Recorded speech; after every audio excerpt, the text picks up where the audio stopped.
An Outcast of the Islands, Part 3 by Joseph Conrad. Chapter 14. Yes, cat, dog, anything that can scratch or bite, as long as it is harmful enough and mangy enough. A sick tiger would make you happy of all things. A half-dead tiger that you could weep over and palm upon some poor devil in your power to tend and nurse for you. Never mind the consequences to the poor devil. Let him be mangled or eaten up, of course. You haven't any pity to spare for the victims of your infernal charity. Not you. Your tender heart bleeds only for what is poisonous and deadly. I curse the day when you set your benevolent eyes on him. I curse it. Now then, growled Lingard in his mustache. Almayer, who had talked himself up to the choking point, drew a long breath and went on. Yes, it has been always so, always. As far back as I can remember. Don't you recollect? What about that half-starved dog you brought on board in Bangkok in your arms? In your arms, by? It went mad next day and bit the sarong. You.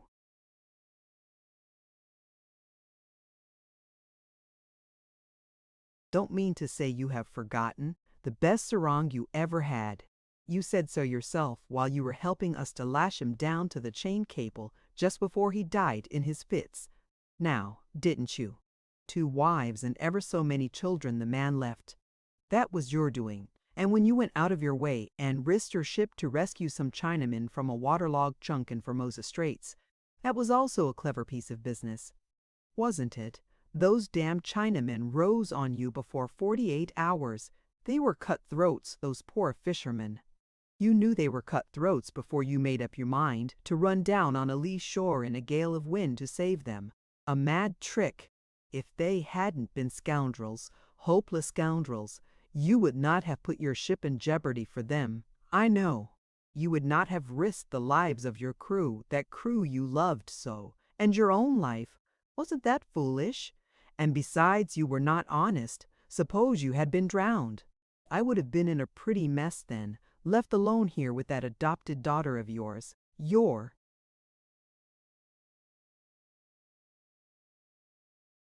duty was to myself first.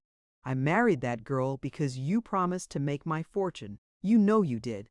And then 3 months afterwards, you go and do that mad trick for a lot of Chinamen too. Chinamen, you have no morality. I might have been ruined for the sake of those murderous scoundrels that, after all, had to be driven overboard after killing ever so many of your crew, of your beloved crew. Do you call that honest? Well, muttered Lingard, chewing nervously the stump of his cheroot that had gone out and looking at Almayer, who stamped wildly about the veranda, much as a shepherd might look at a pet sheep, in his obedient flock, turning unexpectedly upon him in enraged revolt. He seemed disconcerted, contemptuously angry yet somewhat amused, and also a little hurt, as if at some bitter jest at his own expense. Almayer stopped suddenly, and crossing his arms on his breast, bent his body forward and went on speaking.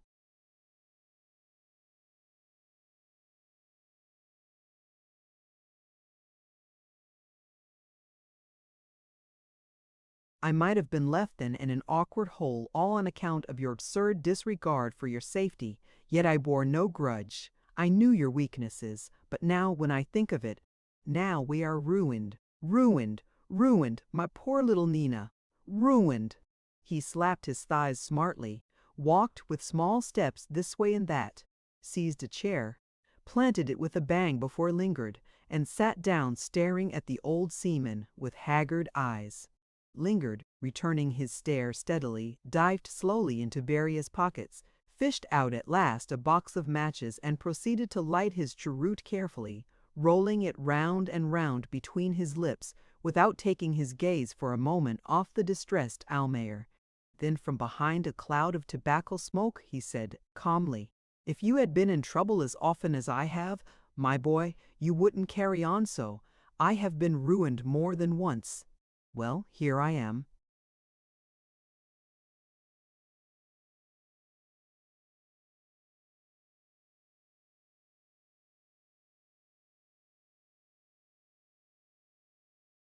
Yes, here you are, interrupted Almayer. Much good it is to me. Had you been here a month ago, it would have been of some use. But now, you might as well be 1,000 miles off. You scold like a drunken fishwife, said Lingard serenely. He got up and moved slowly to the front rail of the veranda. The floor shook and the whole house vibrated under his heavy step. For a moment he stood with his back to Almayer, looking out on the river and forest of the east bank, then turned round and gazed mildly down upon him. It's very lonely this morning here. Eh? He said. Almayer lifted up his head. Ah, you notice it, don't you? I should think it is lonely. Yes, Captain Lingard, your day is over in Sambir. Only a month ago this veranda would have been full.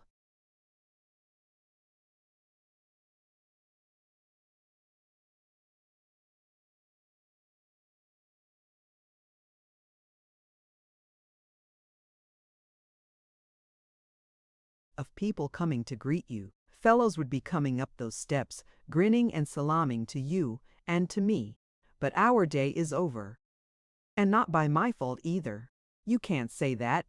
It's all the doing of that pet rascal of yours. Ugh, he is a beauty. You should have seen him leading that hellish crowd. You would have been proud of your old favorite. Smart fellow that, muttered Lingard thoughtfully. Almayer jumped up with a shriek. And that's all you have to say, smart fellow, oh Lord.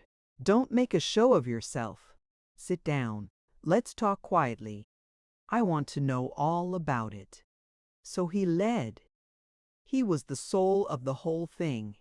He piloted Abdullah's ship in. He ordered everything and everybody, said Almayer, who sat down again with a resigned.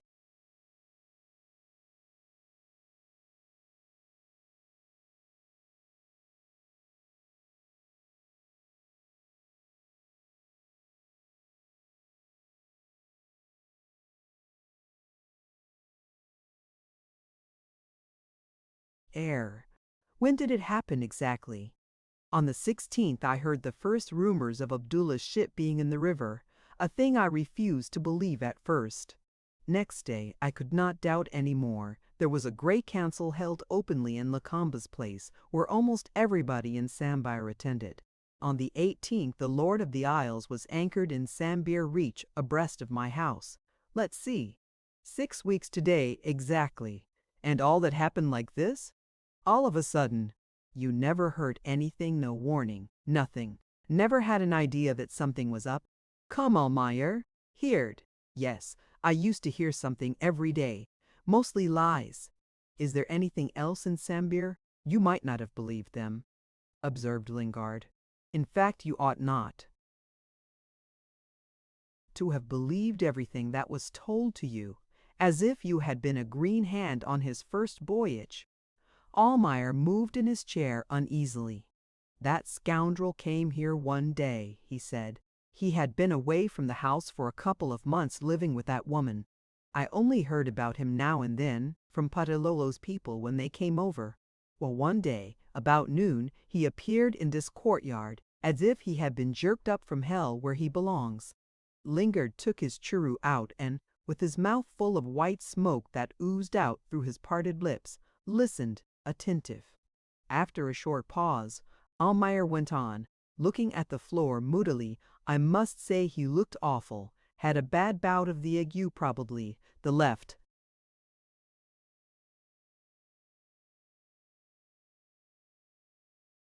Shore is very unhealthy. Strange that only the breadth of the river. He dropped off into deep thoughtfulness, as if he had forgotten his grievances in a bitter meditation upon the unsanitary condition of the virgin forests on the left bank. Lingard took this opportunity to expel the smoke in a mighty expiration and threw the stump of his cheroot over his shoulder. Go on, he said after a while. He came to see you, but it wasn't unhealthy enough to finish him. Worse luck, went on Almayer, rousing himself. And as I said, he turned up here with his brazen impudence. He bullied me. He threatened vaguely. He wanted to scare me, to blackmail me. Me! And, by heaven, he said you would approve. You!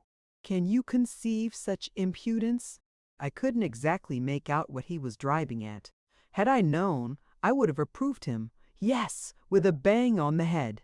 But how could I guess that he knew enough to pilot a ship to the entrance you always said was so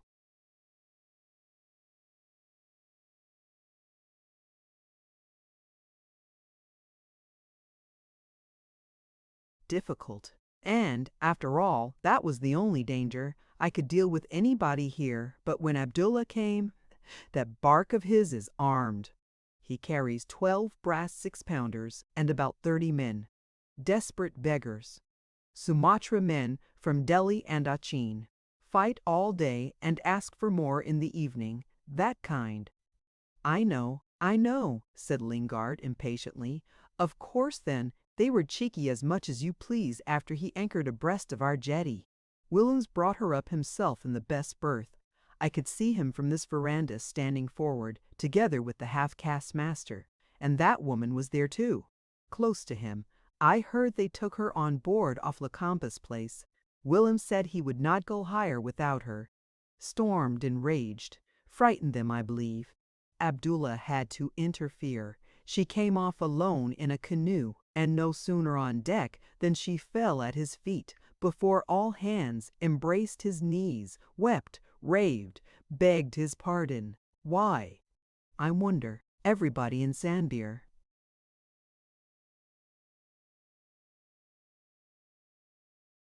is talking of it. They never heard tell or saw anything like it. I have all this from Ali, who goes about in the settlement and brings me the news. I had better know what is going on, hadn't I? From what I can make out, he and that woman are looked upon as something mysterious beyond comprehension. Some think them mad. They live alone with an old woman in a house outside Lakamba's kampung and are greatly respected, or feared, I should say rather. At least, he is. He is very violent. She knows nobody, sees nobody, will speak to nobody but him, never leaves him for a moment. It's the talk of the place. There are other rumors. From what I hear, I suspect that Lakamba and Abdullah are tired of him. There's also talk of him going away in the Lord of the Isles when she leaves here for the southward as a kind of Abdullah's agent. At any rate, he must take the ship out. The half-caste is not equal to it as yet. Lingard, who had listened absorbed till then, began now to walk with measured steps. Almalayer ceased talking and followed him with his eyes as he paced up and down with a quarter-deck swing, tormenting and twisting his long white beard, his face perplexed and thoughtful. "So he came to you first of all, did he?" asked Lingard, without stopping. "Yes, I told you so. He did come. Came to extort money, goods, I don't know what else. Wanted to set up as a trader, the swine. I kicked his hat into the courtyard, and he went after it, and that was the last of him till he showed up with Abdullah. How could I know that he could do harm in that way? Or in any way at that. Any local rising I could put down easy with my own men and with Patalolo's help." "Oh, yes, Patalolo." "No good, eh? Did you try him at all?" "Didn't I?" exclaimed Almaya.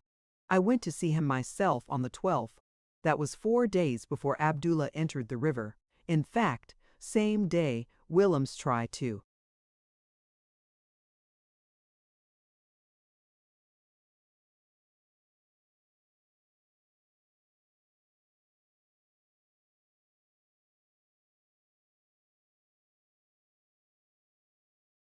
get at me. I did feel a little uneasy then. Patalolo assured me that there was no human being that did not love me in Sambir, looked as wise as an owl, told me not to listen to the lies of wicked people from down the river.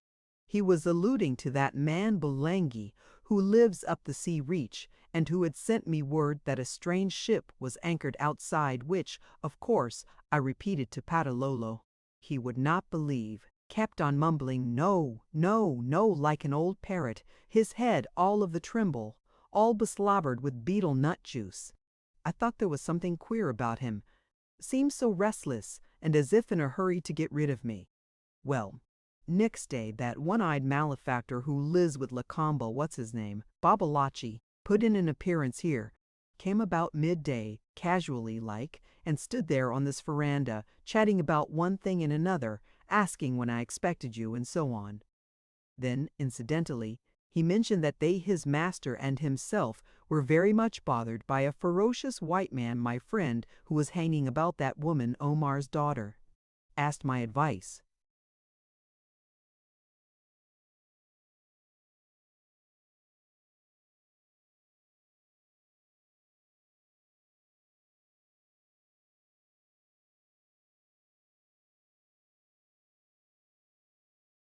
Very deferential and proper, I told him the white man was not my friend and that they had better kick him out. Whereupon he went away salaaming and protesting his friendship and his master's goodwill. Of course I know now the infernal nigger came to spy and to talk over some of my men. Anyway, 8 were missing at the evening muster. Then I took alarm, did not dare to leave my house unguarded. You know what my wife is, don't you?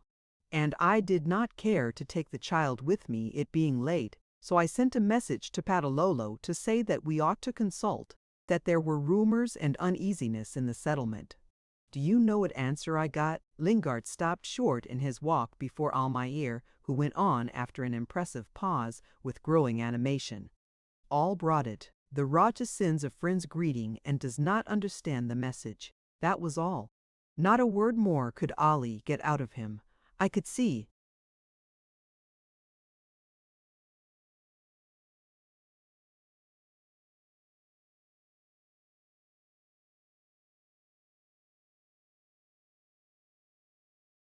that Ali was pretty well scared. He hung about, arranging my hammock one thing and another. Then just before going away he mentioned that the water gate of the Rajah's place was heavily barred, but that he could see only very few men about the courtyard. Finally he said, "There is darkness in our Rajah's house, but no sleep, only darkness and fear and the wailing of women." Cheerful, wasn't it? It made me feel cold down my back somehow.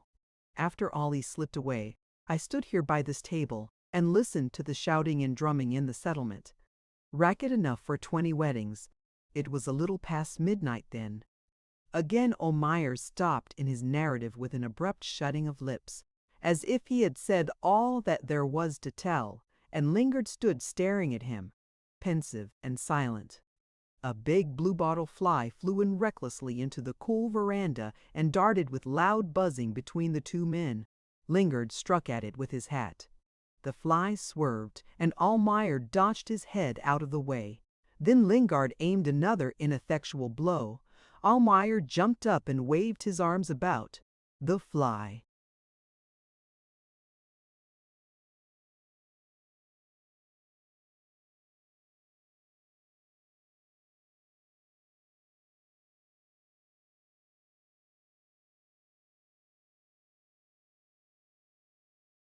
Buzzed desperately, and the vibration of minute wings sounded in the peace of the early morning like a far-off string orchestra accompanying the hollow, determined stamping of the two men, who with heads thrown back and arms gyrating on high, or again bending low with infuriated lunges, were intent upon killing the intruder. But suddenly the buzz died out in a thin thrill away in the open space of the courtyard, leaving Lingard and Almayer standing face to face in the fresh silence of the young day, looking very puzzled and idle, their arms hanging uselessly by their sides like men disheartened by some portentous failure. "Look at that," muttered Lingard. "Got away after all." "Nuisance," said Almayer in the same tone. "Riverside is overrun with them. This house is badly placed. Mosquitoes, and these big flies. Last week stung Nina. Been ill 4 days. Poor child. I wonder what's such damned."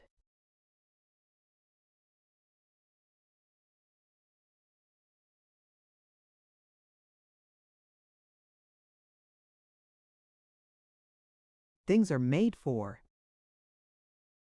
Chapter 15. After a long silence, during which Almayer had moved towards the table and sat down, his head between his hands, staring straight before him, Lingard, who had recommenced walking, cleared his throat and said, "What was it you were saying?" "Ah, yes, you should have seen this settlement that night. I don't think anybody went to bed. I walked down to the point and could see them. They had a big bonfire in the palm grove, and the talk went on there till the morning. When I came back here and sat in the dark veranda in this quiet house, I felt so frightfully lonely that I stole in and took the child out of her cot and brought her here into my hammock. If it hadn't been for her, I am sure I would have gone mad. I felt so utterly alone and helpless. Remember, I hadn't heard from you for 4 months. Didn't know whether you were alive or dead. Patalolo would have nothing to do with me. My own men were deserting me like rats to a sinking.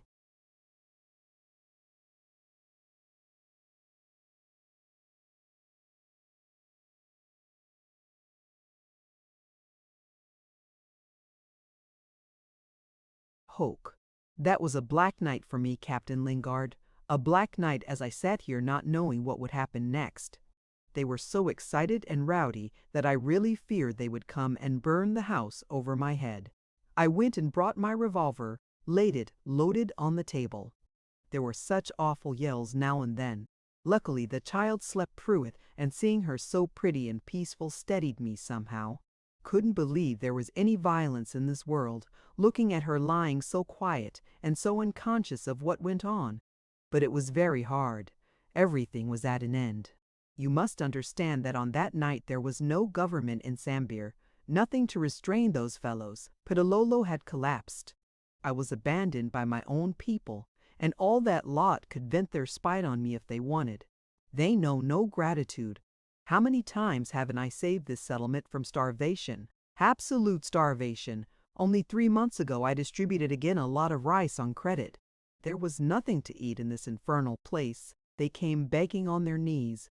There isn't a man in.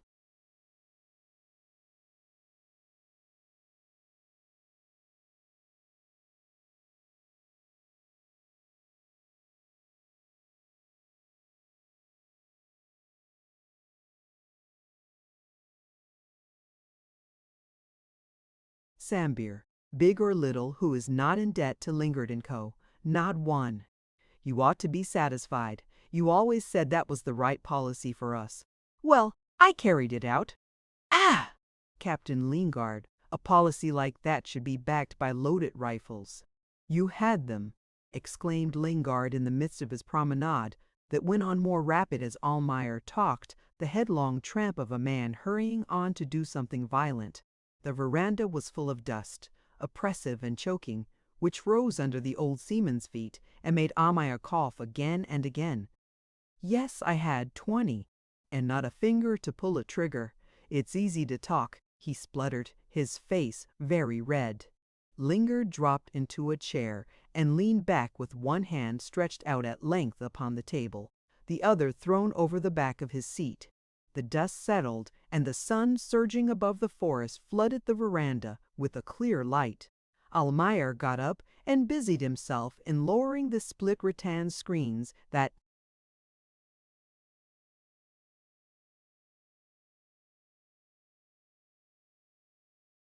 hung between the columns of the veranda.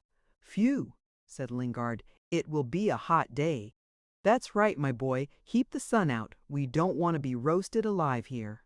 Almayer came back, sat down and spoke very calmly.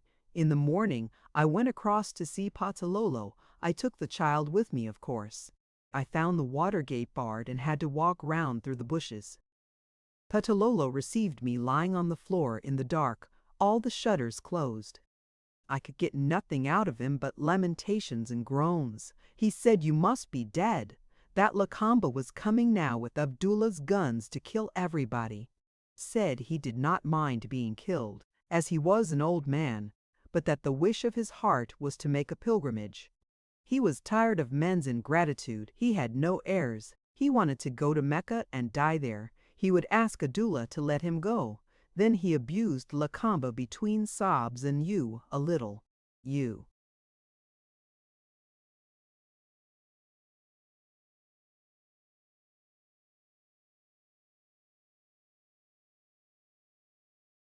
Prevented him from asking for a flag that would have been respected. He was right there, and now when his enemies were strong, he was weak, and you were not there to help him. when I tried to put some heart into him, telling him he had 4 big guns. You know, the brass 6-pounders you left here last year, and that I would get powder, and that, perhaps together we could make head against Lakamba, he simply howled at me. No matter which way he turned, he shrieked. The white men would be the death of him, while he wanted only to be a pilgrim and be at peace. My belief is, added Almayer, after a short pause and fixing a dull stare upon Lingard, that the old fool saw this thing coming for a long time, and was not only too frightened to do anything himself, but actually too scared to let you or me know of his suspicions. Another of your particular pets. Well, you have a lucky hand, I must say. Lingard struck a sudden blow on the table with his clenched hand. There was a sharp crack of splitting wood. Almayer started up violently, then fell back in his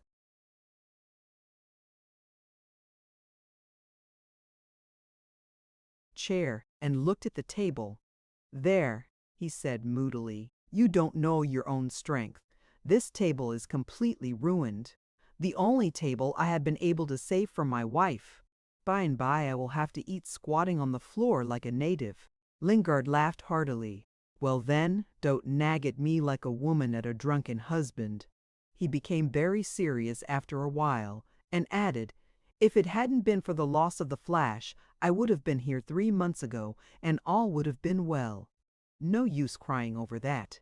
Don't you be uneasy, Caspar. We will have everything shipshape here in a very short time. What? You don't mean to expel Abdullah out of here by force?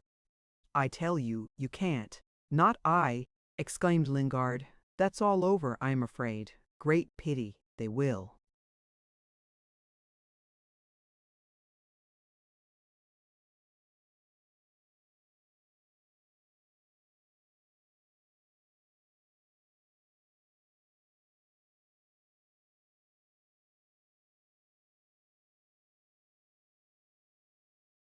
Suffer for it. He will squeeze them. Great pity. Damn it! I feel so sorry for them if I had the flash here. I would try force. Why not?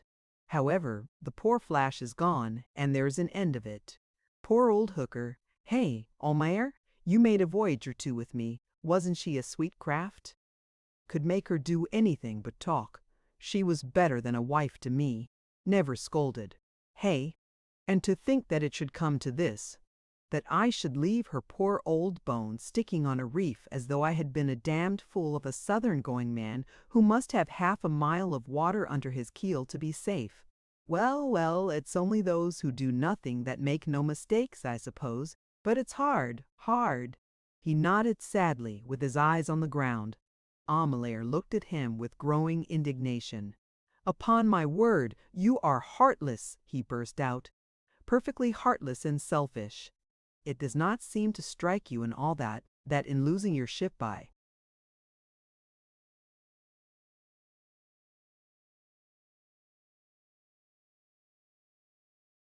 your recklessness, I am sure you ruin me, us, and my little Nina. What's going to become of me and of her? That's what I want to know. You brought me here, made me your partner, and now, when everything is gone to the devil through your fault, mind you, you talk about your ship. You can get another. But here, this trade, that's gone now, thanks to Willems. Your dear Willems, never you mind about Willems. I will look after him, said Lingard severely. And as to the trade, I will make your fortune yet, my boy. Never fear. Have you got any cargo for the schooner that brought me here? The shed is full of rattans, answered Almayer, and I have about 80 tons of gutta in the well. The last lot I ever will have, no doubt, he added bitterly. So, after all, there was no robbery. You've lost nothing, actually. Well then, you must... Hello! What's the matter here?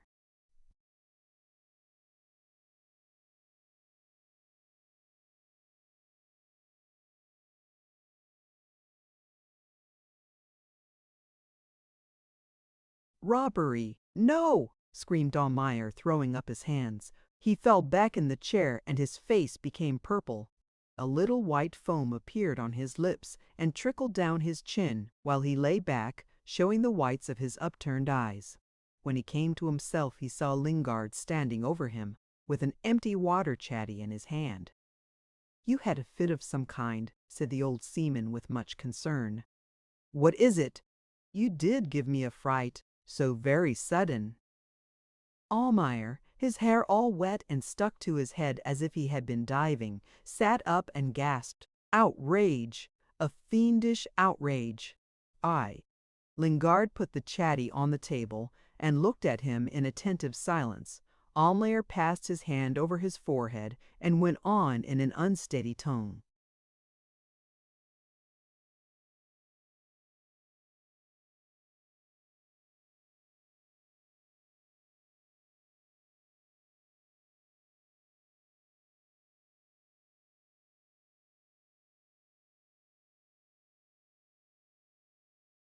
"When I remember that, I lose all control," he said. "I told you he anchored Abdullah's ship abreast our jetty, but over to the other shore, near the Rajah's place. The ship was surrounded with boats. From here it looked as if she had been landed on a raft. Every dugout and sandbar was there. Through my glass I could distinguish the faces of people on the poop. Abdullah, Willems, Lakamba, everybody. That old cringing scoundrel Sahaming was there. I could see quite plain. There seemed to be much talk and discussion. Finally I saw a ship's boat lowered. Some Arab got into her, and the boat went towards Patalola's landing place. It seems they had been refused admittance, so they say. I think myself that the water gate was not unbarred quick enough to please the exalted messenger. At any rate, I saw the boat come back almost directly. I was looking on, rather interested, when I saw Willems and some more go forward very busy about something there. That woman was also amongst them. Ah, that woman!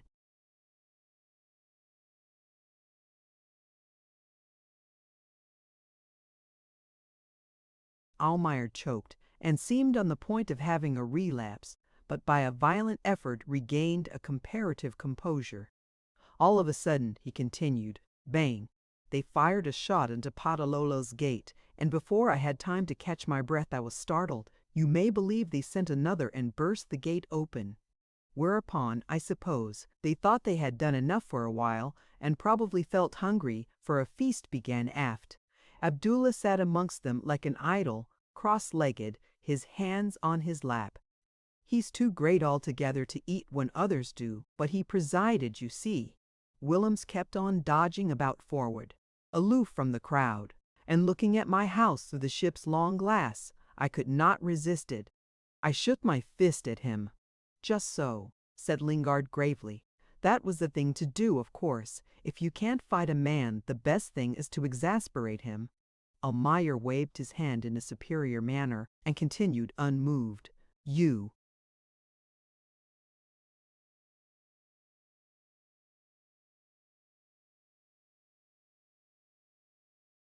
may say what you like. You can't realize my feelings." He saw me, and with his eye still at the small end of the glass, lifted his arm as if answering a hail. I thought my turn to be shot at would come next after Patalolo, so I ran up the Union Jack to the flagstaff in the yard. I had no other protection. There were only 3 men besides Ali that stuck to me, 3 cripples for that matter, too sick to get away. I would have fought single-handed, I think. I was that angry, but there was the child. What to do with her? Couldn't send her up the river with the mother. You know I can't trust my wife. I decided to keep very quiet, but to let nobody land on our shore. Private property, that, under a deed from Patalolo. I was within my right, wasn't I? The morning was very quiet. After they had a feed on board the bark with Abdullah, most of them went home. Only the big people remained. Towards 3 o'clock, Sahamin crossed alone in a small canoe. I went down on our wharf with my gun to speak to him, but didn't let him land. The old hypocrite said Abdullah sent greetings and wished to talk with me on business.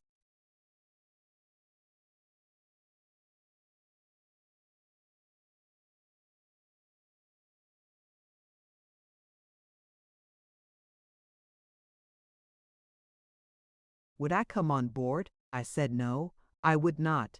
Told him that Abdullah may write, and I would answer, but no interview, neither on board his ship nor on shore. I also said that if anybody attempted to land within my fences, I would shoot no matter whom. On that he lifted his hands to heaven, scandalized, and then paddled away pretty smartly to report, I suppose.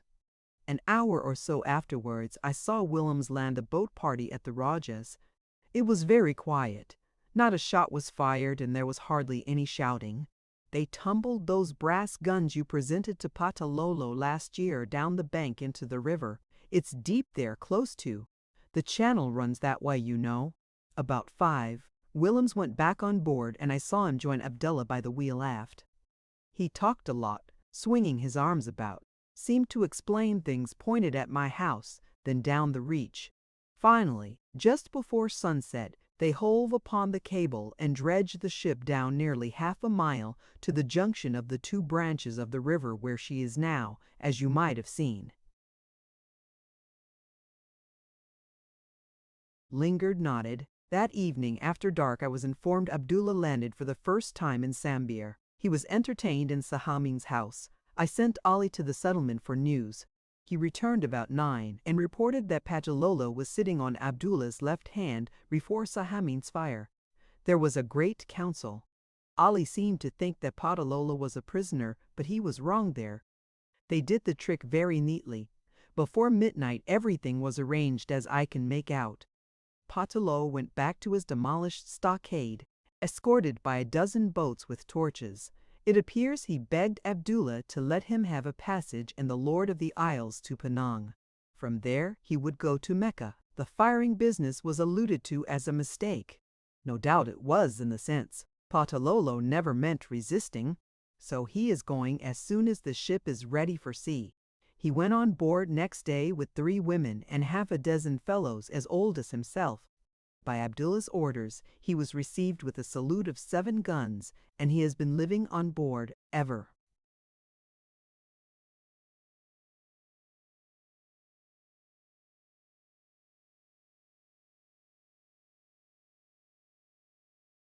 Since 5 weeks. I doubt whether he will leave the river alive. At any rate, he won't live to reach Penang. Lakamba took over all his goods and gave him a draft on Abdullah's house payable in Penang. He is bound to die before he gets there. Don't you see? He sat silent for a while in dejected meditation, then went on. Of course there were several rows during the night. Various fellows took the opportunity of the unsettled state of affairs to pay off old scores and settle old grudges. I passed the night in that chair there, dozing uneasily. Now and then there would be a great tumult and yelling which would make me sit up, revolver in hand. However, nobody was killed.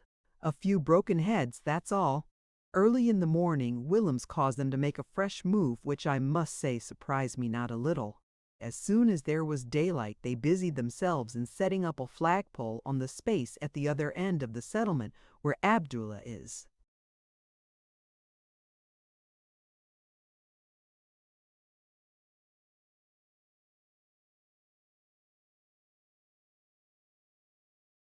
Having his houses built now. Shortly after sunrise, there was a great gathering at the flagpole. All went there. Willems was standing leaning against the mast, one arm over that woman's shoulders. They had brought an armchair for Patalolo, and Lakamba stood on the right hand of the old man, who made a speech. Everybody in Sambir was there, women, slaves, children, everybody. Then Patalolo spoke. He said that by the mercy of the Most High, he was going on a pilgrimage. The dearest wish of his heart was to be accomplished. Then turning to Lakamba, he begged him to rule justly during his Patalolo's absence. There was a bit of play acting there. Lakamba said he was unworthy of the honorable burden, and Patalolo insisted. Poor old fool! It must have been bitter to him. They made him actually entreat that scoundrel. Fancy a man compelled to beg of a robber to despoil him. But the old Raja was so frightened. Anyway, he did it, and Lakamba accepted at last. Then Willems made a speech to the crowd, said that on his way to the west, the Raja he meant, Patolo would see the great.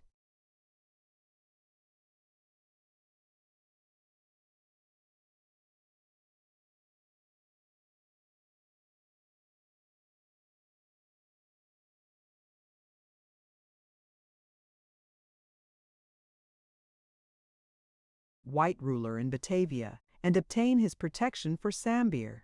Meantime, he went on, I, an orang blanda, and your friend, hoist the flag under the shadow of which there is safety. With that he ran up a Dutch flag to the masthead. It was made hurriedly during the night, of cotton stuffs, and being heavy, hung down the mast, while the crowd stared.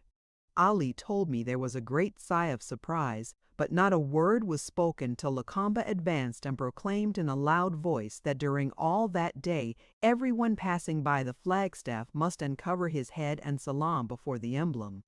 But, hang it all, exclaimed Lingard, Abdullah is British. Abdullah wasn't there at all, did not go on shore that day.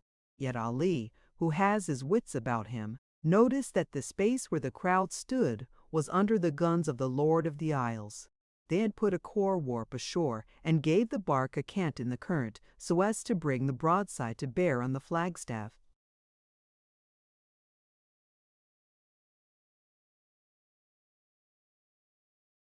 Clever, eh? But nobody dreamt of resistance. When they recovered from the surprise, there was a little quiet jeering, and Bahassalan abused Lakamba violently, till one of Lakamba's men hit him on the head with a staff. Frightful crack, I am told. Then they left off jeering. Meantime, Patalolo went away, and Lakamba sat in the chair at the foot of the flagstaff, while the crowd surged around, as if they could not make up their minds to go. Suddenly, there was a great noise behind Lakamba's chair. It was that woman who went for Willems. Ali says she was like a wild beast, but he twisted her wrist and made her grovel in the dust. Nobody knows exactly what it was about. Some say it was about that flag. He carried her off, flung her into a canoe, and went on board Abdullah's ship. After that, Sahamin was the first to salaam to the flag. Others followed suit. Before noon, everything was quiet in the settlement, and Ali came back and told me all this. Almayer drew a long breath. Lingard stretched out his legs.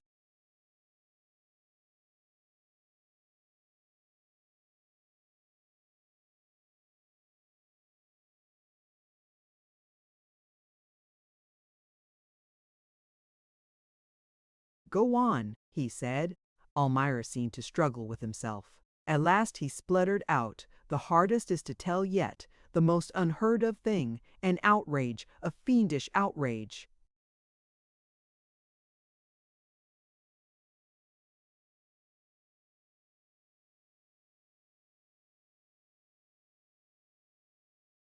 Chapter 16.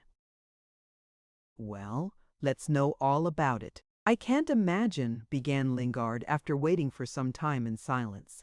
Can't imagine, I should think you couldn't, interrupted Almayer. Why? You just listen. When Ali came back, I felt a little easier in my mind. There was then some semblance of order in Sambir. I had the jack up since the morning and began to feel safer. Some of my men turned up in the afternoon. I did not ask any questions, set them to work as if nothing had happened. Towards the evening, it might have been 5 or half past, I was on our jetty with the child when I heard shouts at the far-off end of the settlement. At first I didn't take much notice. By and by Ali came to me and says, Master, give me the child, there is much trouble in the settlement. So I gave him Nina and went in, took my revolver and passed through the house into the back courtyard. As I came down the steps I saw all the serving girls clear out from the cooking shed, and I heard a big crowd howling on the other side of the dry ditch, which is the limit of our ground. Could not see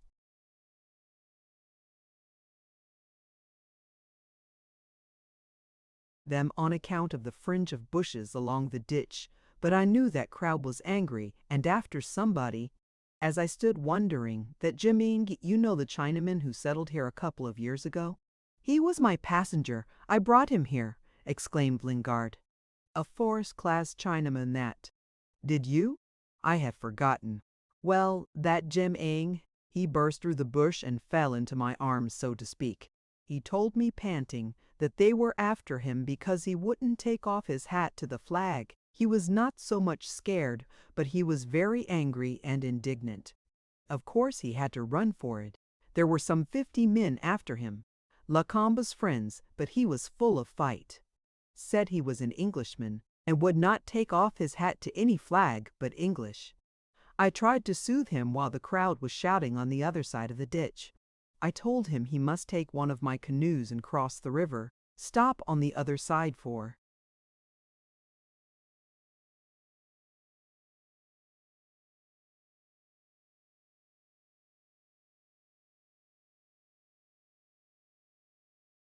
a couple of days. He wouldn't, not he.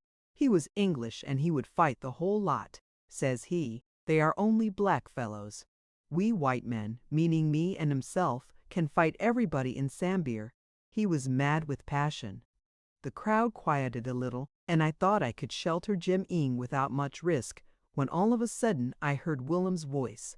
He shouted to me in English, "Let 4 men enter your compound to get that Chinaman." I said nothing. Told Jim Ing to keep quiet too. Then after a while, Willems shouts again, "Don't resist, Almayer. I give you good advice. I am keeping this crowd back. Don't resist them." That beggar's voice enraged me. I could not help it. I cried to him, "You are a liar." And just then, Jim Ing, who had flung off his jacket and had tucked up his trousers ready for a fight, just then, that fellow he snatches the revolver out of my hand and lets fly at them through the bush. There was a sharp cry, he must have hit somebody, and a great yell, and before I could wink twice they were over the ditch and through the bush and on top of us. Simply rolled over us. There.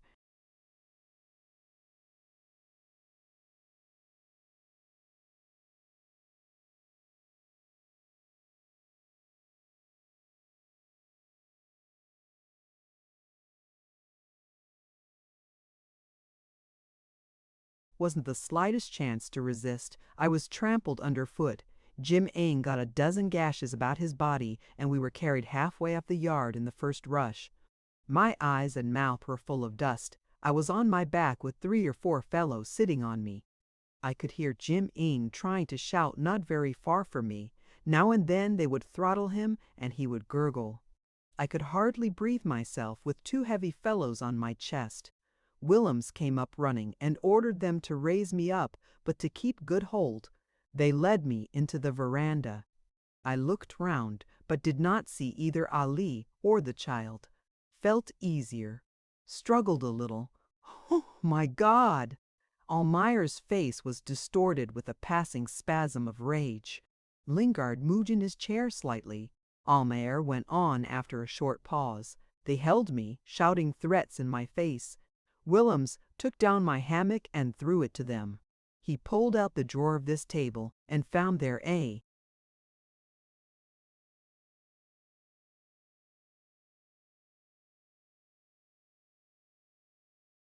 palm and needle and some sail twine. We were making awnings for your brig, as you had asked me last voyage before you left.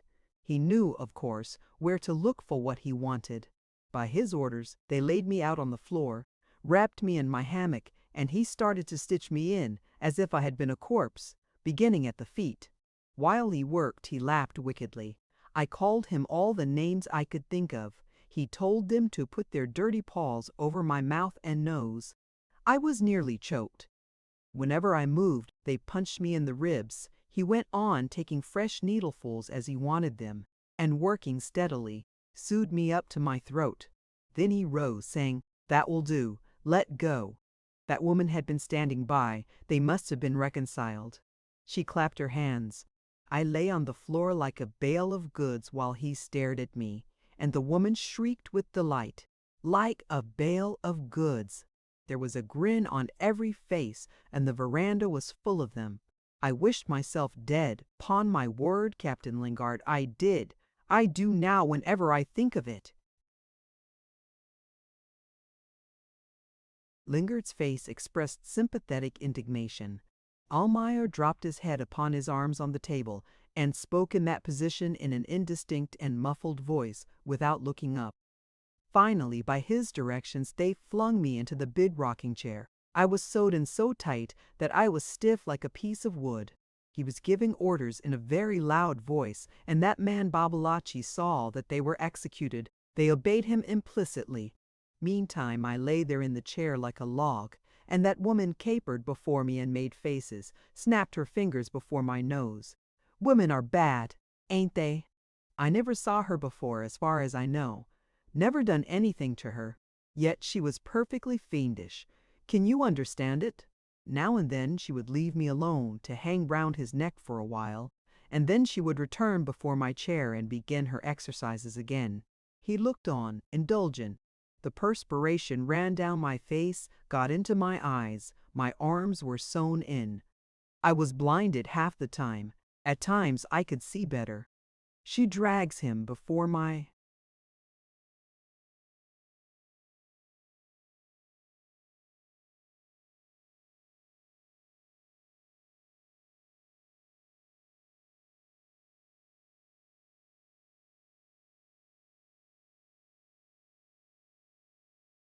chair. I am like white women, she says, her arms round his neck.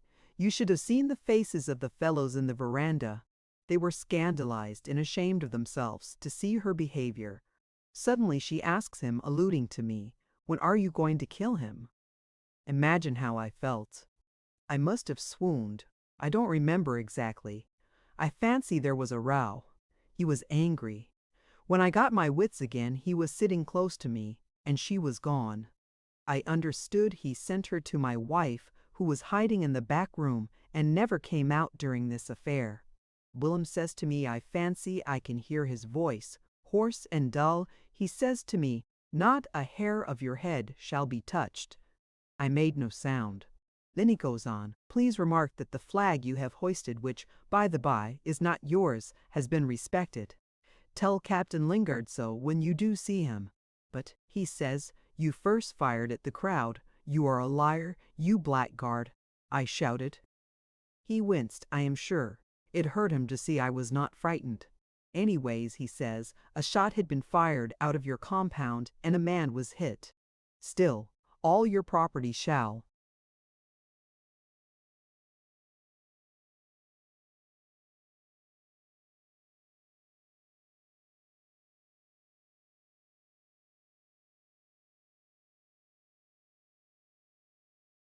be respected on account of the Union Jack. Moreover, I have no quarrel with Captain Lingard, who is the senior partner in this business. As to you, he continued, you will not forget this day, not if you live to be 100 years old, or I don't know your nature. You will keep the bitter taste of this humiliation to the last day of your life, and so your kindness to me shall be repaid. I shall remove all the powder you have. This coast is under the protection of the Netherlands, and you have no right to have any powder. There are the governor's orders in council to that effect, and you know it. Tell me where the key of the small storehouse is." I said not a word, and he waited a little, then rose, saying, "It's your own fault if there is any damage done." He ordered Babalatchi to have the lock of the office room forced, and went and rummaged amongst my drawers, could not find the key. Then that woman Aisa asked my wife, and she gave them the key. After a while they tumbled every barrel into the river. 8,300 hundredweight. He superintended himself and saw every barrel roll into the water. There were mutterings. Babalatchi was angry and tried to expostulate, but he gave him a good shaking. I must say he was perfectly fearless with those fellows. Then he came back to the veranda, sat down by me again, and says, "We found your man Ali with your little daughter hiding in the bushes up the river. We brought them in. They are perfectly safe, of course. Let me congratulate you, Almayer, upon the cleverness of your child." She recognized me at once and cried pig as naturally as you would yourself. Circumstances alter feelings. You should have seen how frightened your man Ali was. Clapped his hands over her mouth. "I think you spoil her, Almayer." But I am not angry. Really, you look so ridiculous in this chair that I can't feel angry. I made a frantic effort to burst out of my hammock to get at that scoundrel's throat, but I only fell off and upset the chair over myself. He laughed and said only, "I leave you half of your revolver cartridges and take half myself. They will fit mine. We are both white men and should back each other up. I may want them." I shouted at him from under the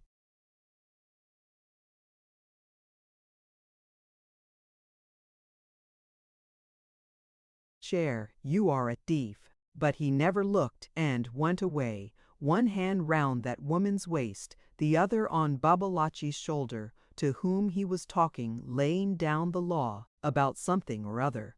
In less than 5 minutes there was nobody inside our fences. After a while Ali came to look for me and cut me free. I haven't seen Wilm since, nor anybody else for that matter. I had been left alone. I offered $60 to the man who had been wounded, which were accepted. They released Jim Eng the next day, when the flag had been hauled down. He sent 6 cases of opium to me for safekeeping, but has not left his house. I think he is safe enough now. Everything is very quiet.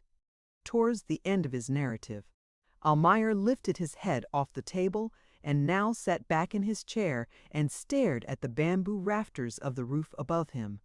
Lingard lolled in his seat with his legs stretched out.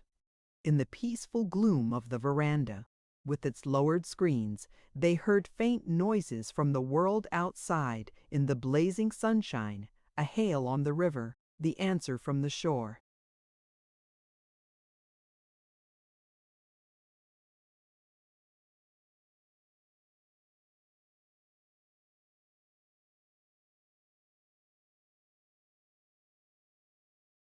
The creak of a pulley sounds short, interrupted, as if lost suddenly in the brilliance of noonday. Lingard got up slowly, walked to the front rail, and holding one of the screens aside, looked out in silence. Over the water and the empty courtyard came a distinct voice from a small schooner anchored abreast of the Lingard jetty. "Sarang, take a pull at the main peak halyards. This gaff is down on the boom."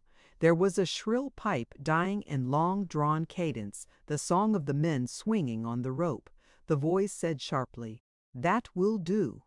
Another voice, the Sarang's probably, shouted, "The cat." And as Lingard dropped the blind and turned away, all was silent again, as if there had been nothing on the other side of the swaying screen. Nothing but the light, brilliant, crude, heavy, lying on a dead land like a pall of fire. Lingard sat down again, facing Almayer, his elbow on the table, in a thoughtful attitude.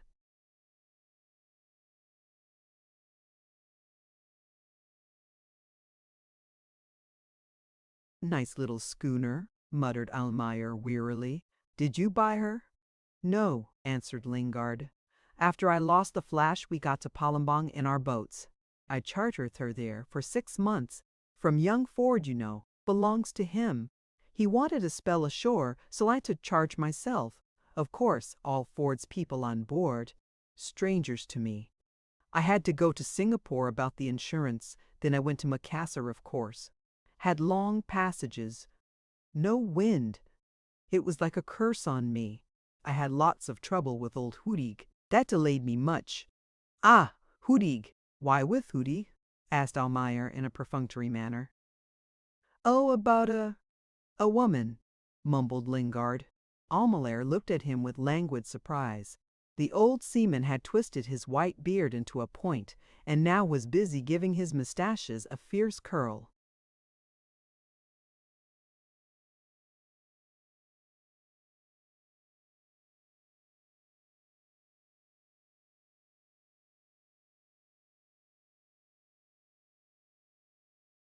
His little red eyes, those eyes that had smarted under the salt sprays of every sea, that had looked unwinking to windward in the gales of all latitudes, now glared at Almayer from behind the lowered eyebrows like a pair of frightened wild beasts crouching in a bush. "Extraordinary. So like you. What can you have to do with Hudig's women, the old sinner?" said Almayer, negligently. "What are you talking about?" "Wife of a friend of. I mean of a man I know." "Still, I don't see," interjected Almayer carelessly. "Of a man you know too." "Well, very well. I knew so many men before you made me bury myself in this hole," growled Almayer unamiably. "If she had anything to do with Hudig, that wife, then she can't be up to much.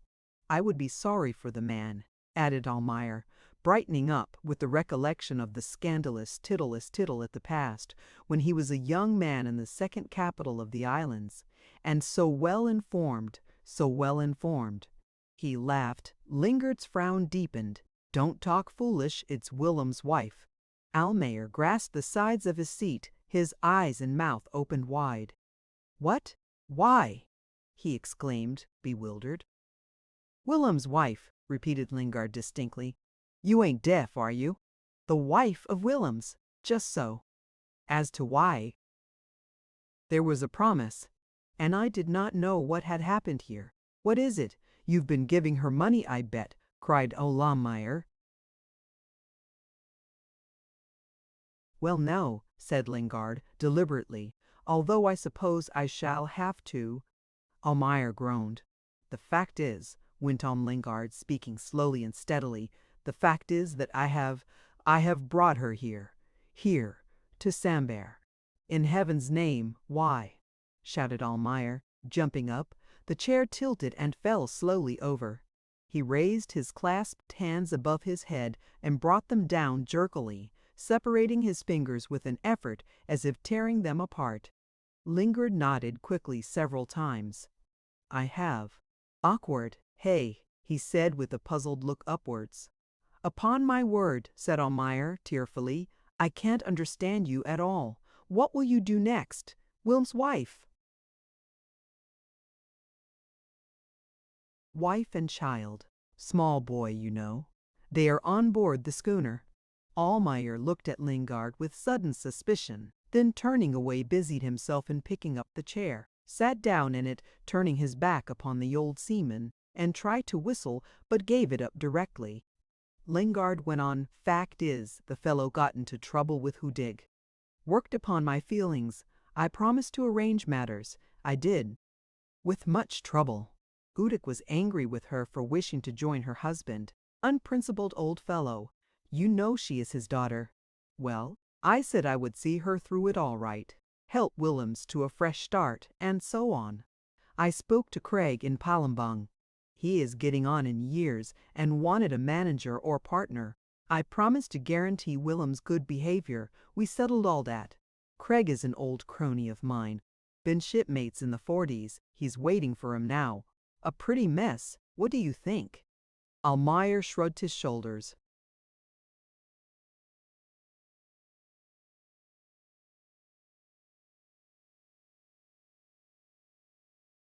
That woman broke with Hudig on my assurance that all would be well, went on Lingard with growing dismay. She did. Proper thing, of course. Wife, husband, together, as it should be. Smart fellow. Impossible scoundrel. Jolly old go. Oh, damn. Almayer laughed spitefully. How delighted he will be, he said softly. You will make 2 people happy. 2 at least. He laughed again, while Lingard looked at his shaking shoulders in consternation. I am jammed on a lee shore this time, if ever I was, muttered Lingard. Send her back quick, suggested Almayer, stifling another laugh. What are you sniggering at? Growled Lingard, angrily. I'll work it out all clear yet. Meantime you must receive her into this house.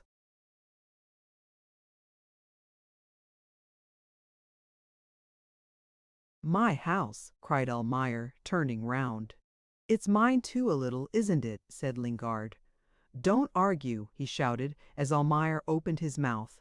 Obey orders and hold your tongue. Oh, if you take it in that tone, mumbled Almayer sulkily with a gesture of assent. You are so aggravating too, my boy, said the old seaman with unexpected placidity. You must give me time to turn round. I can't keep her on board all the time. I must tell her something. Say, for instance, that he has gone up the river, expected back every day. That's it. Die here? You must put her on that tack and dodge her along easy while I take the kinks out of the situation. By God, he exclaimed, mournfully after a short pause, life is foul. Foul like a lee forebrace on a dirty night. And yet, one must see it clear for running before going below for good. Now you attend to what I said, he added sharply. If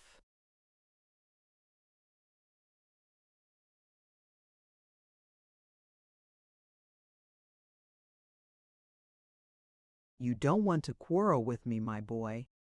I don't want to quarrel with you, murmured Almayer with unwilling deference. Only I wish I could understand you. I know you are my best friend, Captain Lingard. Only, upon my word, I can't make you out sometimes. I wish I could. Lingard burst into a loud laugh, which ended shortly in a deep sigh. He closed his eyes, tilting his head over the back of his armchair, and on his face, baked by the unclouded suns of many hard years, there appeared for a moment a weariness and a look of age which startled Almayer like an unexpected disclosure of evil. I am done up, said Lingard gently. Perfectly done up. All night on deck, getting that schooner up the river, then talking with you. Seems to me I could go to sleep on a clothesline. I should like to eat something, though. To see about that, Casper.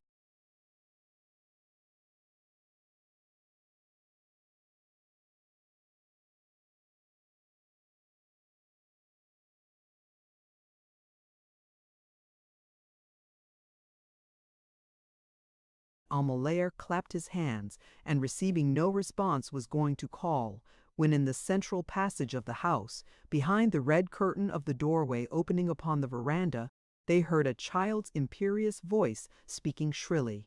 Take me up at once. I want to be carried into the veranda. I shall be very angry. Take me up. A man's voice answered, subdued in humble remonstrance. The faces of Almayer and Lingard brightened at once. The old seaman called out, "Bring the child. Lekes, you will see how she has grown," exclaimed Almayer in a jubilant tone. Through the curtained doorway, Ali appeared with little Nina Almayer in his arms. The child had one arm round his neck, and with the other she hugged a ripe pumelo nearly as big as her own head. Her little pink sleeveless robe had half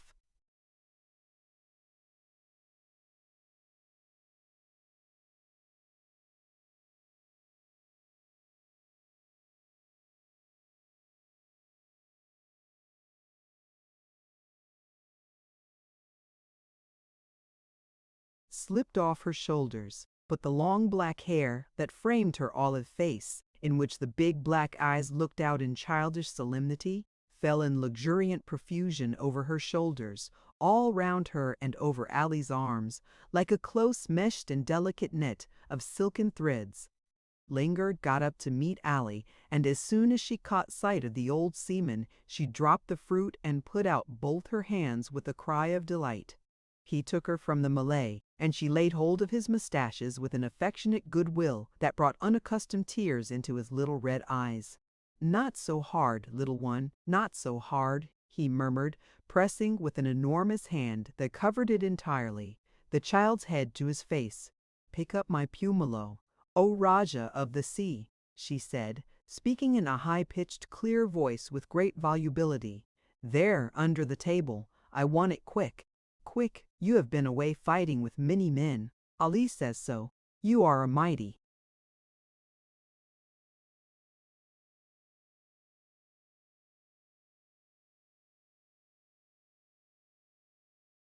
fighter. Ali says so.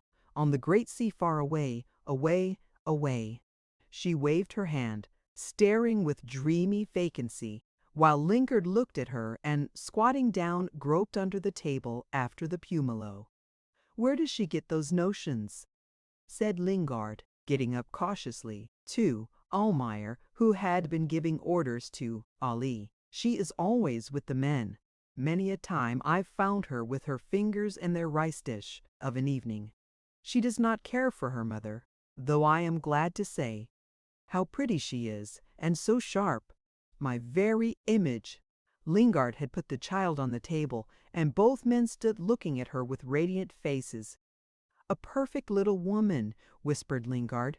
"Yes, my dear boy, we shall make her somebody. You'll see."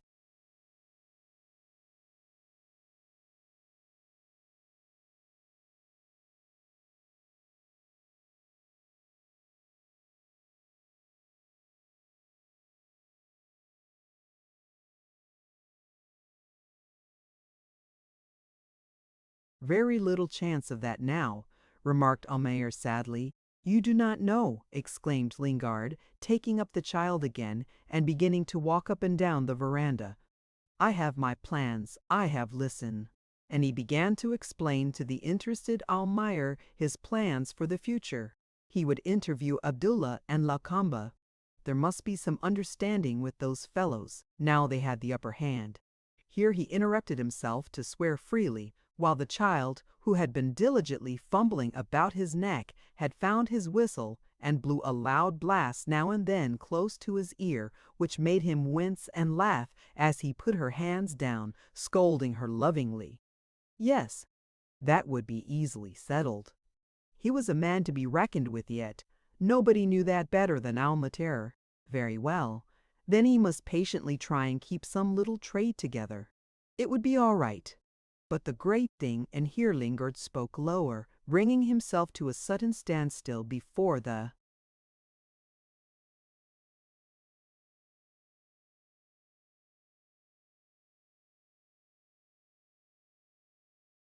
entranced Almayer, the great thing would be the gold hunt up the river. He, Lingard, would devote himself to it. He had been in the interior before. There were immense deposits of alluvial gold there. Fabulous. He felt sure. Had seen places. Dangerous work? Of course. But what a reward! He would explore and find. Not a shadow of doubt. Hang the danger. They would first get as much as they could for themselves. Keep the thing quiet. Then after a time form a company. In Batavia or in England. Yes, in England. Much better. Splendid. Why, of course, and that baby would be the richest woman in the world. He, Lingard, would not perhaps see it, although he felt good for many years yet. But Almayer would. Here was something to live for. Yet, hey? But the richest woman in the world had been for the last 5 minutes shouting shrilly, "Raja Laut! Raja Laut! Hi! Give ear!"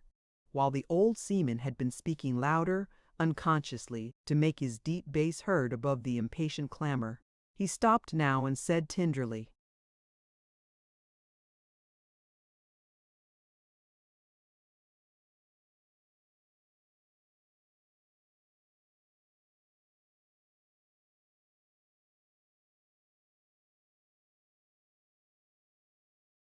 "What is it, little woman? I am not a little woman. I am a white child, Anak Puti, a white child, and the white men are my brothers. Father says so, and Ali says so too. Ali knows as much as father, everything." Almayer almost danced with paternal delight. I taught her," he repeated, laughing with tears in his eyes. "Isn't she sharp? I am the slave of the white child," said Lingard with playful solemnity. "What is the order?" "I want a house," she warbled with great eagerness.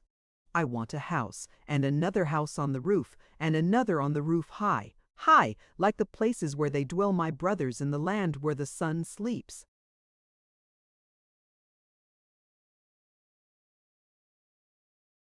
"To the westward," explained Almayer under his breath.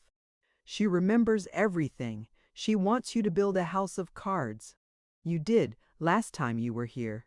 Lingard sat down with the child on his knees, and Almayer pulled out violently one drawer after another, looking for the cards, as if the fate of the world depended upon his haste. He produced a dirty double pack, which was only used during Lingard's visit to Sambir, when he would sometimes play of an evening with Almayer, a game which he called Chinese bezique. It bored Almayer, but the old seaman delighted in it, considering it a remarkable product of Chinese genius, a race for which he had an unaccountable liking and admiration.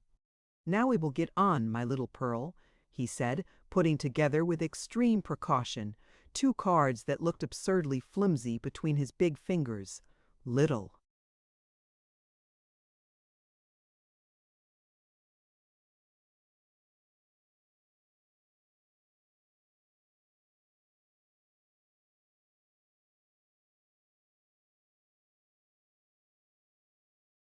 Nina watched him with intense seriousness as he went on erecting the ground floor, while he continued to speak to Almayer with his head over his shoulder so as not to endanger the structure with his breath.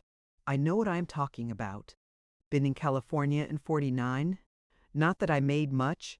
Then in Victoria in the early days. I know all about it. Trust me."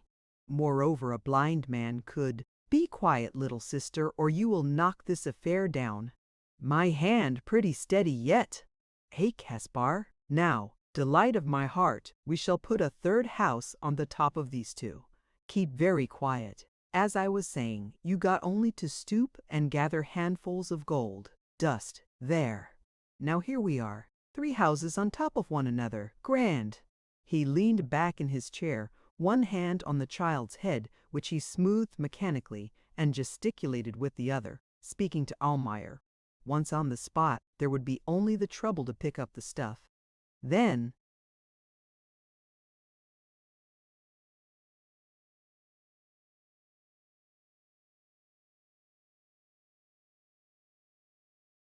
we shall all go to Europe. The child must be educated. We shall be rich. Rich is no name for it. Down in Devonshire, where I belong, there was a fellow who built a house near Teignmouth, which had as many windows as a 3-decker, has ports, made all his money somewhere out here in the good old days. People around said he had been a pirate. We boys, I was a boy in a brixham trawler, then certainly believed that. He went about in a bath chair in his grounds. Had a glass eye. "Higher, higher," called out Nina, pulling the old seaman's beard. "You do worry me, don't you?" said Lingard gently, giving her a tender kiss. "What? One more house on top of all these? Well, I will try." The child watched him breathlessly.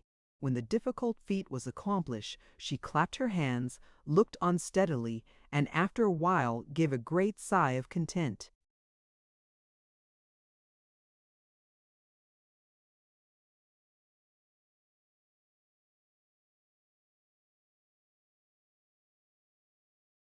"Oh, look out!" shouted Almayer. The structure collapsed suddenly before the child's light breath. Lingard looked discomposed for a moment. Almayer laughed, but the little girl began to cry. "Take her," said the old seaman abruptly. Then, after Almayer went away with the crying child, he remained sitting by the table, looking gloomily at the heap of cards. "Damn this Willems," he muttered to himself. "But I will do it yet." He got up and with an angry push of his hand swept the cards off the table. Then he fell back in his chair. "Tired as a dog," he sighed out, closing his eyes.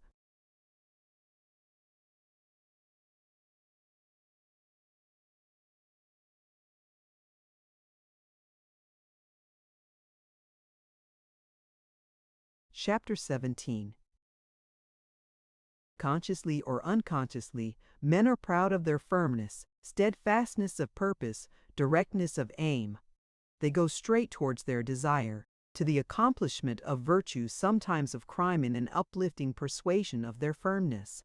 They walk the road of life, the road fenced in by their tastes, prejudices, disdains, or enthusiasms, generally honest, invariably stupid, and are proud of never losing their way.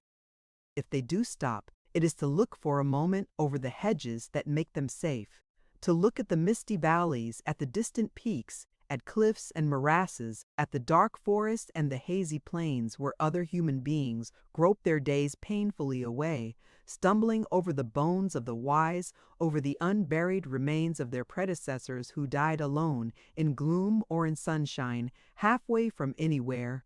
The man of purpose does not understand, and goes on, full of contempt. He never loses his way. He knows where he is going and what he wants.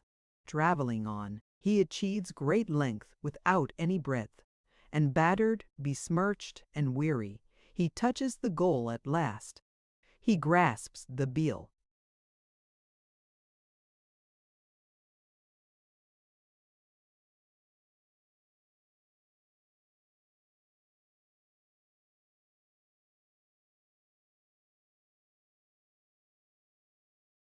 Reward of his perseverance, of his virtue, of his healthy optimism, an untruthful tombstone over a dark and soon forgotten grave.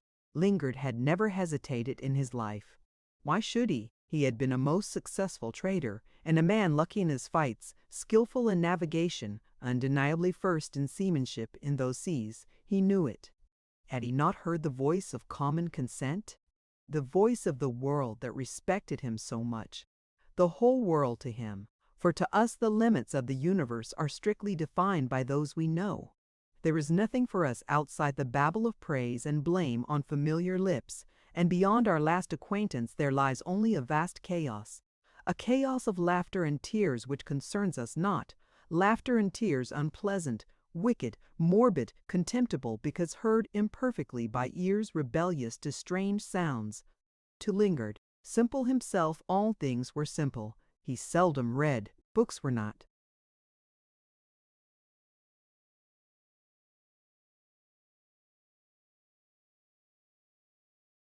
Much in his way, and he had to work hard navigating, trading, and also, in obedience to his benevolent instincts, shaping stray lives he found here and there under his busy hand.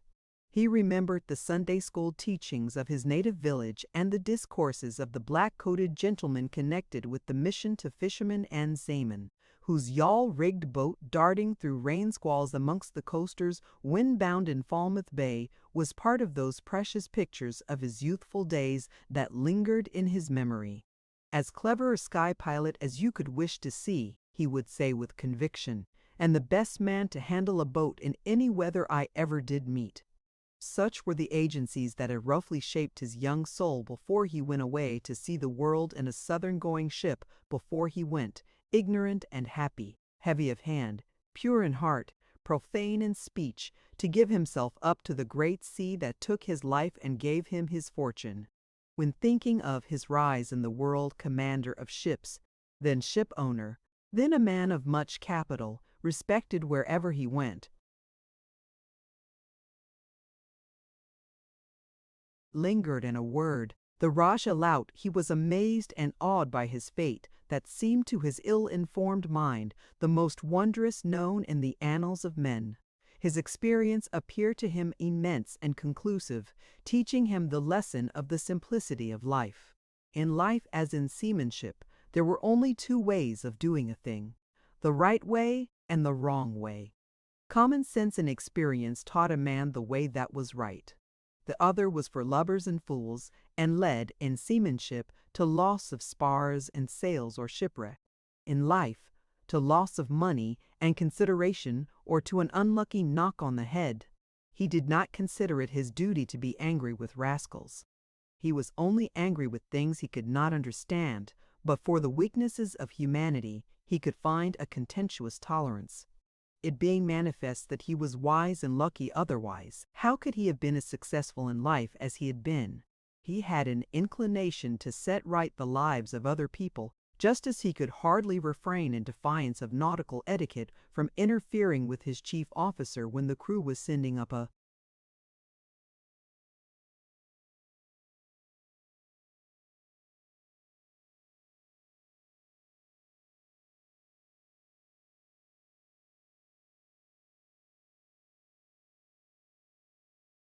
new topmast, or generally when busy about what he called a heavy job.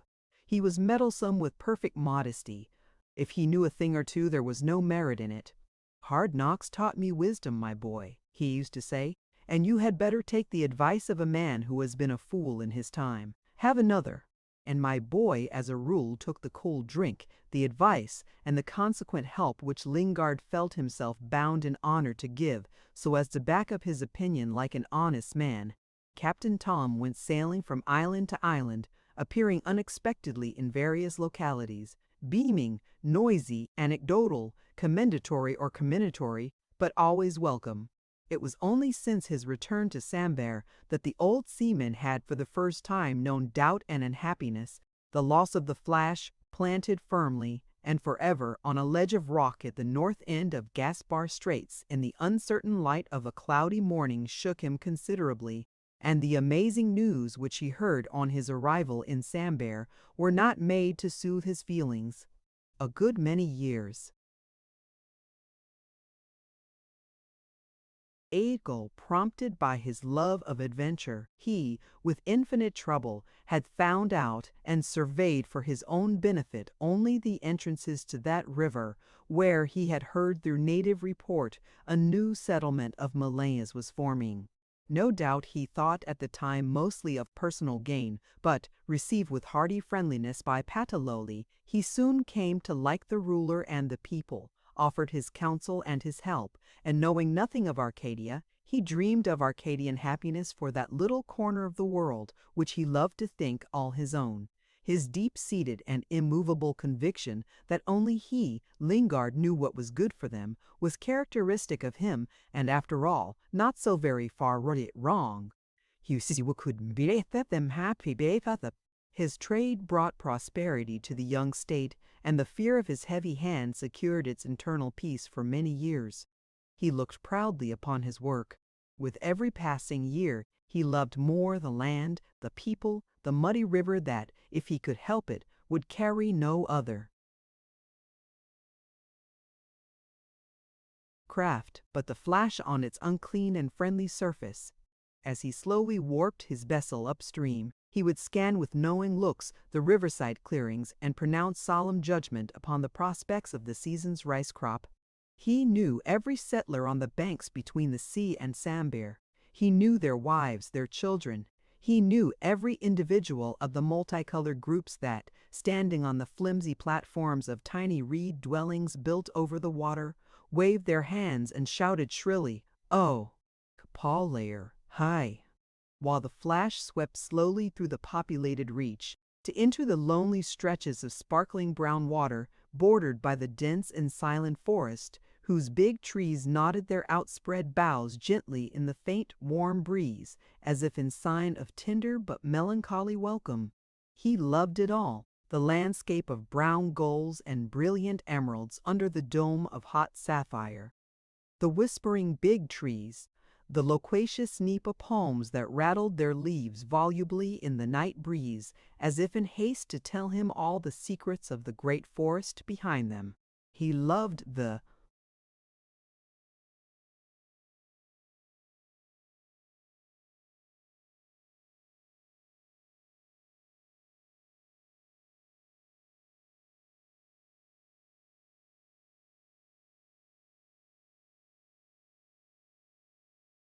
heavy scents of blossoms and black earth, that breath of life and of death which lingered over his brig in the damp air of tepid and peaceful nights. He loved the narrow and somber creeks, strangers to sunshine, black, smooth, tortuous-like byways of despair. He liked even the troops of sorrowful-faced monkeys that profaned the quiet spots with capricious gambols and insane gestures of inhuman madness.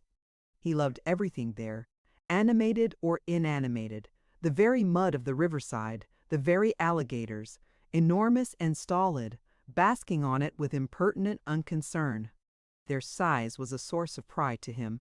"Immense fellows, mate two of them Palembang reptiles, I tell you, old man," he would shout, poking some crony of his playfully in the ribs.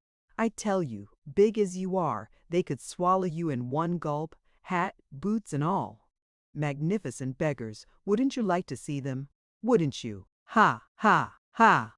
His thunderous laughter filled the veranda, rolled over the hotel garden, overflowed into the street, paralyzing for a short moment the noiseless traffic of bare brown feet, and,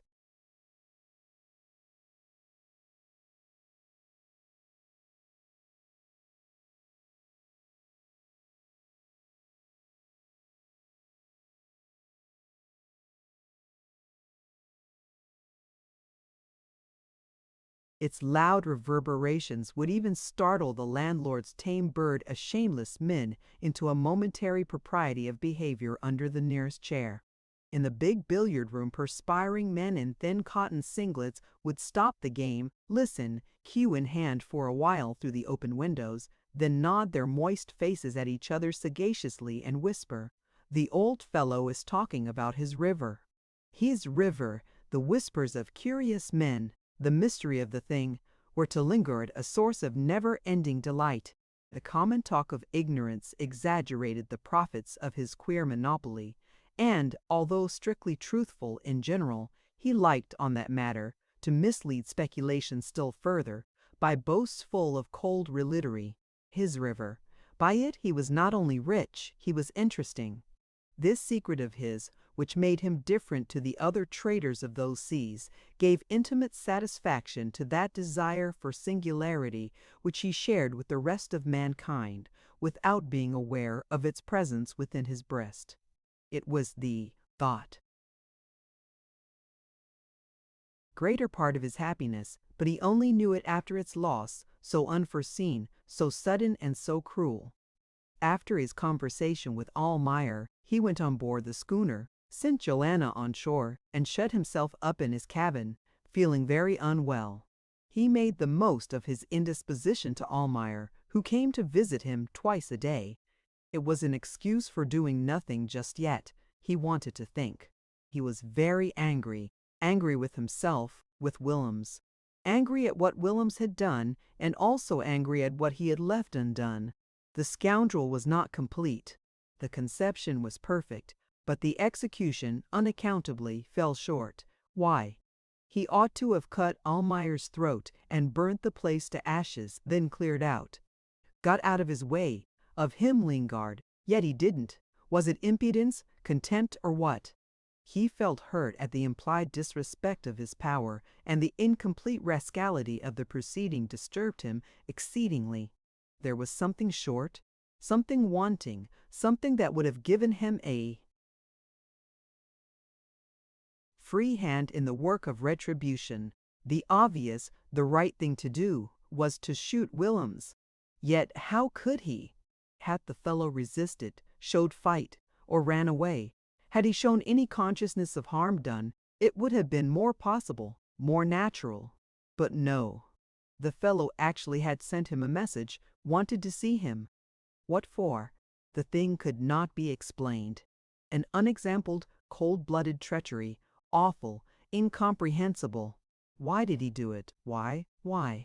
The old seaman in the stuffy solitude of his little cabin on board the schooner groaned out many times that question, striking with an open palm his perplexed forehead. During his 4 days of seclusion he had received 2 messages from the outer world. From that world of Sambir which had, so suddenly and so finely, slipped from his grasp. 1. A few words from Willems, written on a torn-out page of a small notebook. The other, a communication from Abdullah calligraphed carefully on a large sheet of flimsy paper and delivered to him in a green silk wrapper. V. D.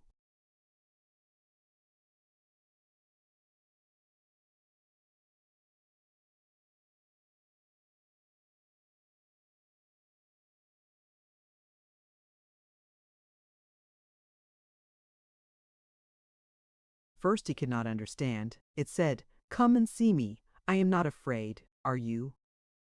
W. He tore it up angrily, but before the small bits of dirty paper had the time to flutter down and settle on the floor, the anger was gone and was replaced by a sentiment that induced him to go on his knees, pick up the fragments of the torn message, piece it together on the top of his chronometer box, and contemplate it long and thoughtfully, as if he had hoped to read the answer of the horrible riddle in the very form of the letters that went to make up that fresh insult. Abdullah's letter he read carefully and rammed it into his pocket, also with anger, but with anger that ended in a half-resigned, half-amused smile. He would never give in as long as there was a chance. "It's generally the safest way to stick to the ship as long as she will swim," was one of his favorite sayings, the safest and the right way. To abandon a craft because it leaks is easy but poor work. Poor work. Yet he was intelligent enough to know when he was beaten, and to accept the situation like a man, without repining. When Almayer came on board,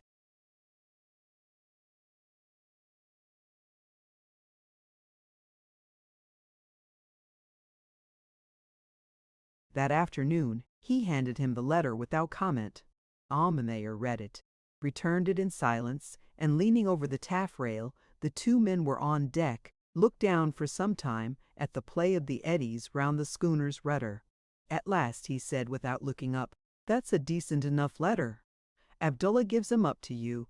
I told you they were getting sick of him. What are you going to do?" Lingard cleared his throat, shuffled his feet, opened his mouth with great determination, but said nothing for a while. At last he murmured, I'll be hanged if I know just yet.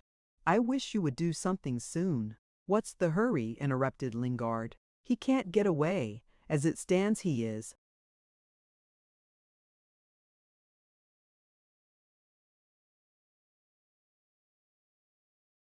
at my mercy, as far as I can see. Yes, said Almayer reflectively, and very little mercy he deserves too. Abdullah's meaning, as I can make it out amongst all those compliments, is, get rid for me of that white man, and we shall live in peace and share the trade. You believe that? Asked Lingard contemptuously. Not altogether, answered Almayer.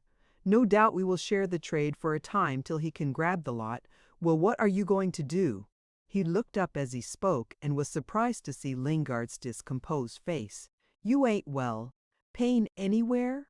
He asked with real solicitude. I have been queer, you know, these last few days, but no pain. He struck his broad chest several times, cleared his throat with a powerful hem, and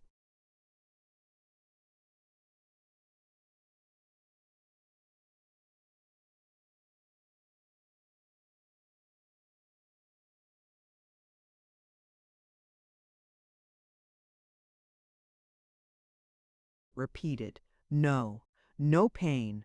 Good for a few years yet. But I am bothered with all this, I can tell you. You must take care of yourself, said Almayer. Then after a pause he added, you will see Abdullah. Won't you? I don't know. Not yet. There's plenty of time, said Lingard impatiently. I wish you would do something, urged Almayer moodily. You know, that woman is a perfect nuisance to me. She and her brat yelps all day, and the children don't get on together. Yesterday, the little devil wanted to fight with my Nina. Scratched her face, too, a perfect savage, like his honorable papa. Yes, really. She worries about her husband and whimpers from morning to night. When she isn't weeping, she is furious with me. Yesterday she tormented me to tell her when he would be back and cried because he was engaged in such dangerous work. I said something about it being all right, no necessity to make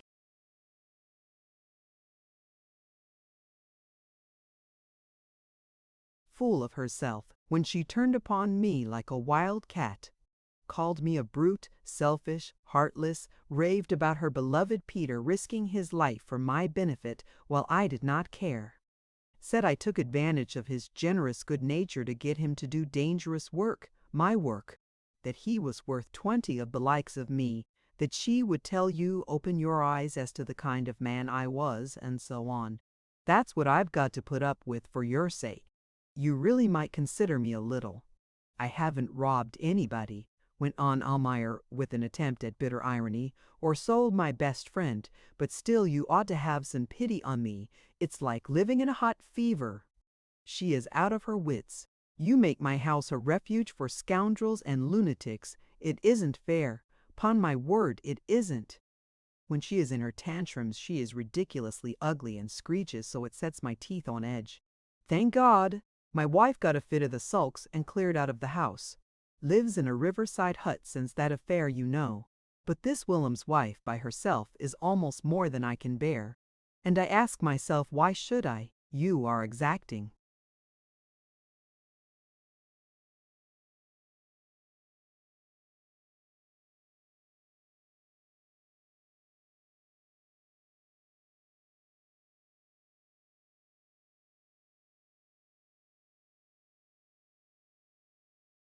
And no mistake, this morning I thought she was going to claw me. Only think, she wanted to go prancing about the settlement. She might have heard something there, so I told her she mustn't. It wasn't safe outside our fences, I said. Thereupon she rushes at me with her 10 nails up to my eyes. You miserable man, she yells. Even this place is not safe, and you sent him up this awful river where he may lose his head. If he dies before forgiving me, heaven will punish you for your crime. My crime. I ask myself sometimes whether I am dreaming. It will make me ill, all this. I've lost my appetite already. He flung his hat on deck and laid hold of his hair despairingly. Lingard looked at him with concern. What did she mean by it? He muttered thoughtfully. Mean? She is crazy, I tell you, and I will be, very soon if this lasts.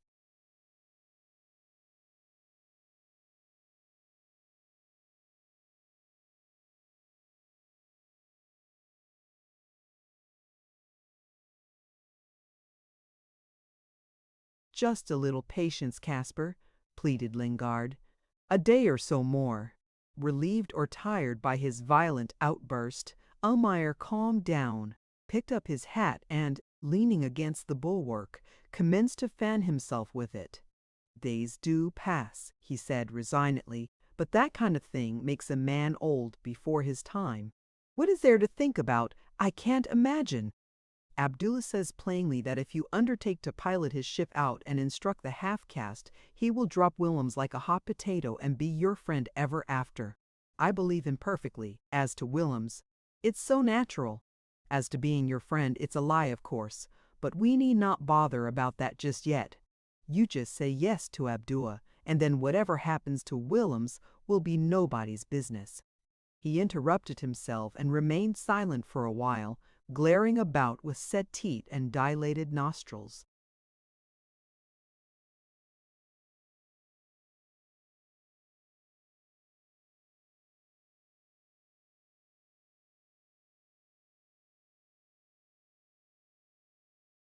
You leave it to me. I'll see to it that something happens to him, he said at last, with calm ferocity. Lingard smiled faintly. The fellow isn't worth a shot. Not the trouble of it, he whispered, as if to himself. Almayer fired up suddenly. That's what you think, he cried. You haven't been sewn up in your hammock to be made a laughingstock of before a parcel of savages. Why? I daren't look anybody here in the face while that scoundrel is alive. I will settle him. I don't think you will, growled Lingard. Do you think I am afraid of him? Bless you, no, said Lingard with alacrity. Afraid? Not you! I know you. I don't doubt your courage. It's your head, my boy, your head that I. That's it, said the aggrieved Almayer. Go on. Why don't you call me a fool at once? Because I don't want to, burst out Lingard with nervous irritability. If I wanted to call you a fool, I would do so without asking your leave. He began to walk athwart the narrow quarterdeck, kicking rope's ends out of his way and growling to himself. Delicate gentleman, what next? I've done man's work before you could toddle. Understand, say what I like. Well, well, said Almayer with affected resignation, there's no talking to you these last few days. He put on his hat, strolled to the gangway, and stopped. One foot on the little inside ladder, as if hesitating, came back and planted himself in Lingard's way, compelling him to stand still and listen. Of course you will do what you like. You never take advice, I know that, but let me tell you that it wouldn't be honest to let that fellow get away from here. If.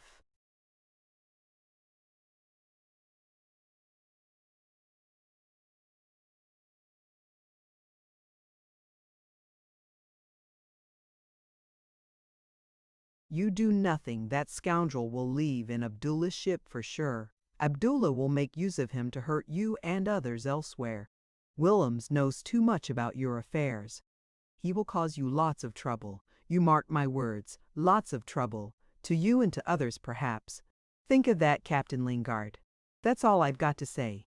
Now I must go back on shore. There's lots of work. We'll begin loading the schooner tomorrow morning, first thing. All the bundles are ready. If you should want me for anything, hoist some kind of flag on the mainmast. At night 2 shots will fetch me. Then he added in a friendly tone, won't you come and dine in the house tonight? It can't be good for you to stew on board like that, day after day. Lingard did not answer. The image evoked by Almayer, the picture of Willems ranging over the islands and disturbing the harmony of the universe by robbery, treachery, and violence, held him silent, entranced, painfully spellbound. Almayer, after waiting for a little while, moved reluctantly towards the gangway.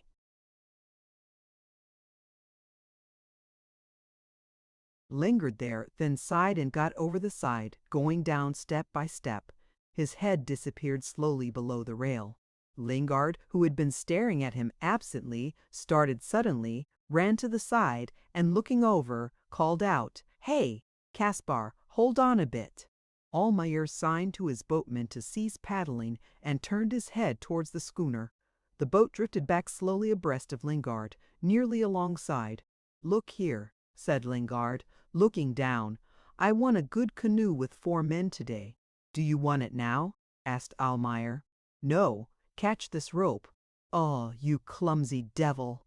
"No, Caspar," went on Lingard, after the bowman had got hold of the end of the brace he had thrown down into the canoe. "No, Caspar. The sun is too much for me, and it would be better to."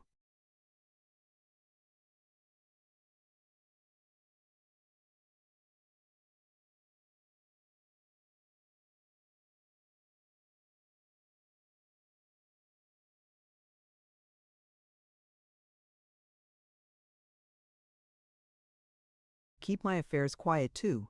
Send the canoe 4 good paddlers, mind, and your canvas chair for me to sit in. Send it about sunset. Die hear?" "All right, father," said Almayer cheerfully. "I will send Ollie for a steersman, and the best men I've got. Anything else?"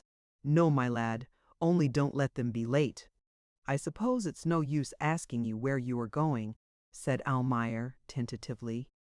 "Because if it is to see Abdullah, I am not going to see Abdullah. Not today. Now be off with you." He watched the canoe dart away shorewards, waved his hand in response to Almayer's nod, and walked to the taffrail, smoothing out Abdullah's letter, which he had pulled out of his pocket. He read it over carefully, crumpled it up slowly, smiling the while and closing his fingers firmly over the crackling paper as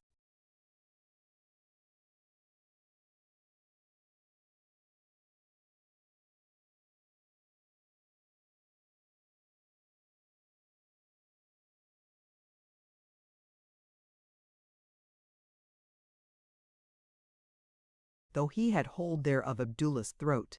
Halfway to his pocket he changed his mind, and flinging the ball overboard, looked at it thoughtfully as it spun round in the eddies for a moment, before the current bore it away downstream, towards the sea.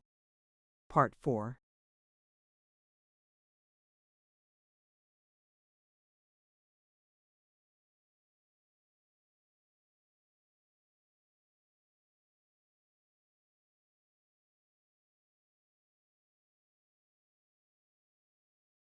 The end.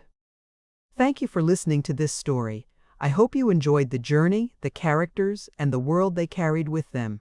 If you enjoyed this audiobook, please subscribe to the channel and leave a comment below.